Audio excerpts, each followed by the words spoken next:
Hi అండి, welcome to mini vlog. ఇదైతే గుడి దగ్గరికి వెళ్తున్నామండి, చిలువూరు మహంకాళి అమ్మవారి గుడికి.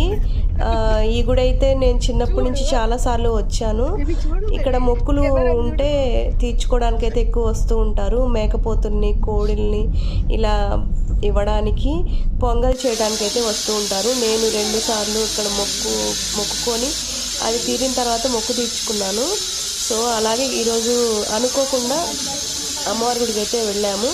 అక్కడ టెంపుల్ అయితే అది కడుతున్నారంట. అమ్మవారిని అయితే చిన్న రేకుల దాంట్లో ఉంచారు. సో అక్కడ దర్శనం చేసుకొని కాస్త అట్లా టైం స్పెండ్ చేసి ఇంటికైతే రిటర్న్ అయ్యాము. దర్శనం అమ్మవారిని చూసినంతసేపు చాలా ప్రశాంతంగా అనిపిస్తుంది. ఏదైనా అనుకుంటే ఖచ్చితంగా జరుగుతుంది, అది ఒక నమ్మకం. సో మేము కూడా అట్లా దర్శనం చేసుకొని ఇంటికైతే రిటర్న్ అయ్యాము. ఇంతేనండి.